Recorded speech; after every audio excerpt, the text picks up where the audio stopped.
In our opinion, Spider-Man's got the best rogues gallery in superhero fiction.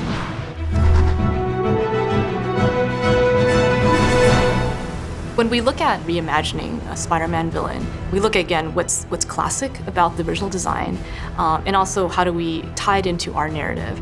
How can we get a character that's existed for decades, and how can we do our spin on him so that it's modern and very specific to the game? Look out!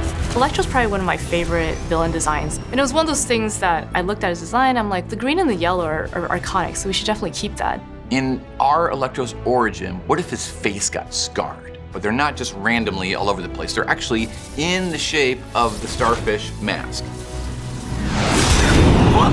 Long time no see!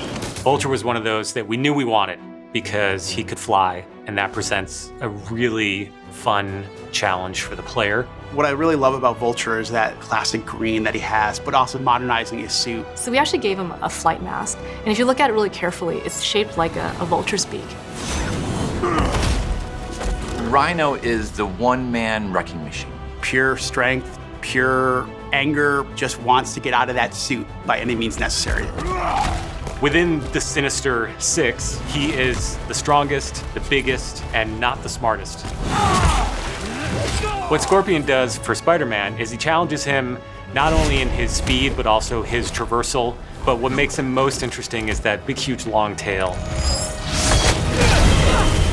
So we chose Mr. Negative because we wanted people right away to know this was a different, unique experience, something they haven't seen before. When we first meet Mr. Negative, we only know him as Martin Lee. He's the nice guy who Aunt May works for at the Feast, and they run these homeless shelters. What I really like is that you see Martin Lee as Peter, but you see Mr. Negative as Spider-Man. You have that ultimate version of two worlds colliding. This is gonna be something they haven't played before.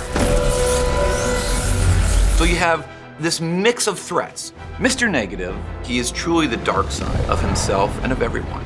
You have a big rhino stomping at you. You have Scorpion with the tail coming out of there. You have Vulture striking from above. And then you have Electro, who is striking you from a distance. And there's one more villain that we have not shown yet. I promise you on September 7th, you'll understand why he's my favorite. Today's station.